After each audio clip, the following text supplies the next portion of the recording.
তপস্যাকালের দ্বিতীয় সপ্তাহ বুধবার। প্রবক্তা জেরেমিয়ার গ্রন্থ 18 অধ্যায়, পদ সংখ্যা 18 থেকে 20। যিশুর পূর্বচ্ছবি হয়ে প্রবক্তা জেরেমিয়া শত্রুদের হাতে নিপীড়িত হন।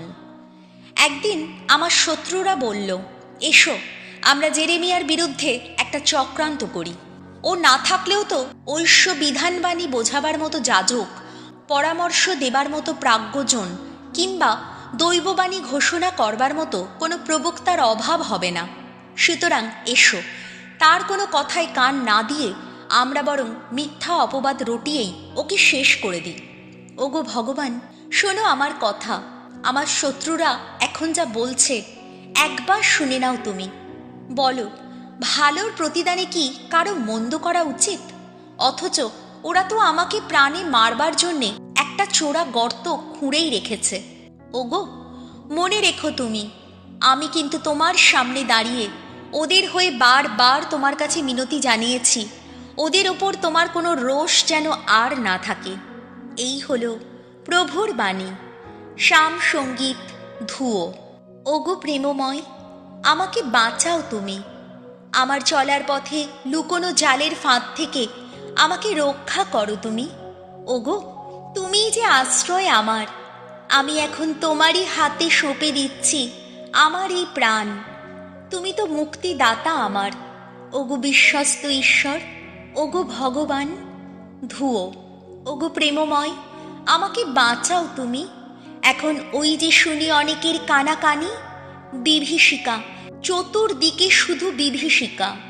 আমার বিরুদ্ধে যাবে বলে আজ ওরা একজোট হয়, প্রাণ নেবে বলে ওরা মন্ত্রণা করে। ধুয়ো। ওগো প্রেমময়, আমাকে বাঁচাও তুমি। আমি কিন্তু ভগবান তোমারই ওপর করেছি নির্ভর। বলেছি তুমি, ওগো ঈশ্বর আমার, তোমার হাতেই জানি আমার জীবন, আমার মরণ। যত শত্রু, যত নিপীড়ক, সবার কবল থেকে আমাকে উদ্ধার করো তুমি। ধুয়ো। ওগো প্রেমময়, আমাকে বাঁচাও তুমি। বাণী বন্দনা। প্রভু যিশু শাশ্বত ঈশ্বরের অমেয় প্রজ্ঞা, ধন্য তুমি। আমি জগতের আলো, যে আমায় করে অনুসরণ সেই পাবে জীবনের আলো।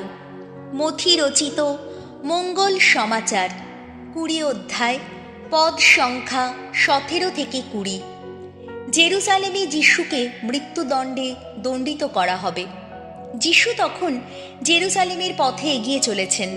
সেই সময় তিনি 12 জন শিষ্যকে একটু আড়ালে ডেকে নিয়ে পথ চলতে চলতে তাদের বললেন, আমরা এখন যাচ্ছি জেরুজালেমে।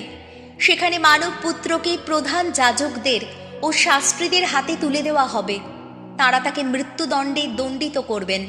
তারপর তাকে তুলে দেবেন বিজাতীয়দের হাতে, আর বিজাতীয়রা তাকে বিদ্রূপ করবে, কষাঘাত করবে এবং শেষে ক্রুশেই দেবে। তারপর 3 দিনের দিন সে কিন্তু পুনরুত্থিত হবে।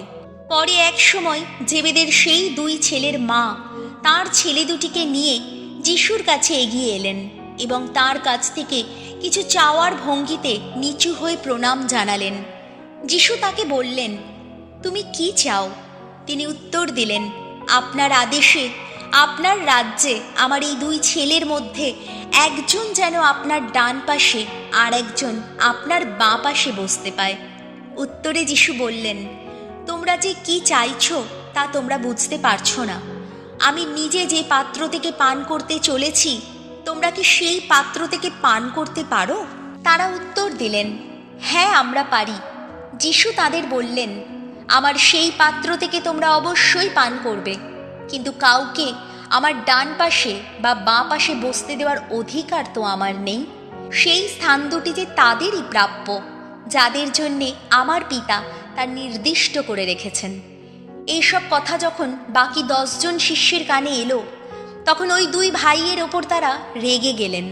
তাই যিশু তাদের কাছে ডেকে বললেন, তোমরা তো জানোই বিজাতীয়দের শাসকেরা নিজেদের প্রজাদের ওপর প্রভুত্ব চালায়, তেমনি তাদের মধ্যে যারা বড় তারাও আবার অন্যদের ওপর কর্তৃত্ব ফলায়।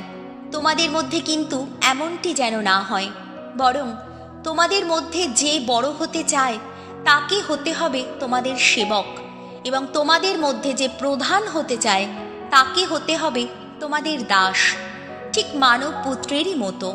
সে তো সেবা পাবার জন্যে আসেনি, এসেছে সেবা করতে এবং বহু মানুষের মুক্তিপণ হিসাবে নিজের প্রাণ বিসর্জন দিতে।